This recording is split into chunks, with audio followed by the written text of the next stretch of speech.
आज कळमनुरी विधानसभेमध्ये जो काळ्या पैशाचा पाऊस गद्दार आमदार करत आहे, वाटप करत आहे, आज चक्क तुम्ही बघितलं असेल कळमनुरी विधानसभेमध्ये काही गावामध्ये रुपूर असेल, पोत्रा असेल किंवा इतर कोणतं गाव असेल, तिथं चक्क त्या गावामध्ये दौंडी वाजवून लोकांना सांगल्या जात आहे की आधार कार्ड फोटो तिथे घेऊन या.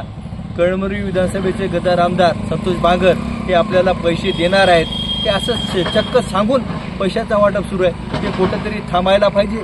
हा पैसा आला कुठून याची चौकशी व्हायला पाहिजे.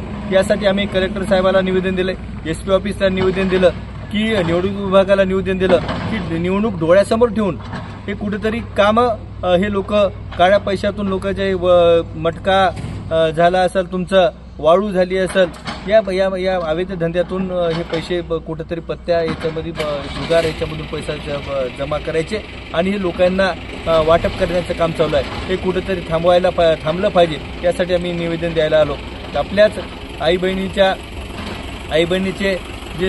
बहिणीचे मंगळसूत्र गहाण ठेवून इथे लोक मटका लावतात.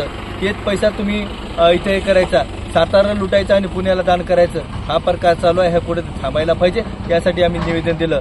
जर याच्यावर जर SP साहेबांनी आणि कलेक्टर साहेबांनी जर ऍक्शन घेतलं नाही तर येणाऱ्या काळामध्ये आम्ही शिवसेना स्टाईलनं आंदोलन करून यांना धडा शिकवल्याशिवाय राहणार नाही.